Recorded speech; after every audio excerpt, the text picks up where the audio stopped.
जिले के धोरीमन्ना थाना क्षेत्र के दूधू गांव में एफआरटी टीम में कार्यरत युवक की करंट लगने से मौत होने का मामला सामने आया है। दरअसल आंधी तूफान से टूटी लाइनों को ठीक करने के दौरान एफआरटी कर्मचारी उसे ठीक कर रहा था। इसी दौरान उसे करंट लग गया और उसकी मौत हो गई। सूचना पर पुलिस भी पहुंची और मृतक के शव को मोर्चरी में रखवाया। वहीं युवक की मौत के बाद परिजन और बड़ी संख्या में ग्रामीण मोर्चरी के बाहर धरने पर बैठ गए। मृतक के परिजनों और ग्रामीणों ने कंपनी पर गंभीर आरोप लगाते हुए उचित मुआवजे की मांग पर अड़ गए। प्रशासन व कंपनी के अधिकारियों ने घंटों तक धरनार्थियों से वार्ता कर समझाइश की। धोरीमन्ना से भुवनेश राव की रिपोर्ट।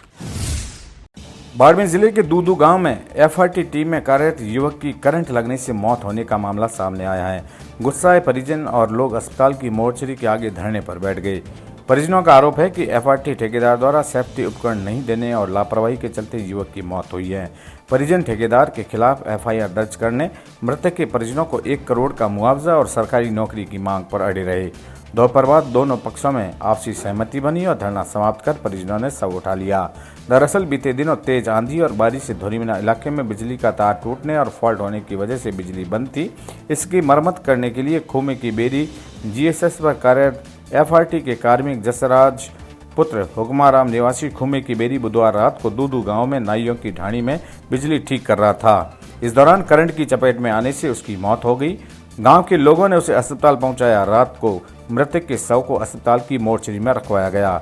आरोप है कि ठेकेदार द्वारा बिजली ठीक करने के दौरान सेफ्टी उपकरण नहीं दिए जाने से यह हादसा हुआ। परिजनों का कहना है कि जसराज पुत्र हुक्माराम खूमे की बेरी जीएसएस पर एफआरटी टीम में लगा हुआ था। आंधी व बारिश से क्षतिग्रस्त लाइनों को ठीक करने के लिए भेजा, लेकिन ठेकेदार की ओर से सेफ्टी उपकरण नहीं देने से उसकी करंट लगने से मौत हो गई। जब तक हमारी मांगों को नहीं माना जाएगा तब तक हम धरने पर बैठे रहेंगे। जसराज पुत्र श्री हुक्माराम खूमे की बेरी जीएसएस पर कार्यरत था।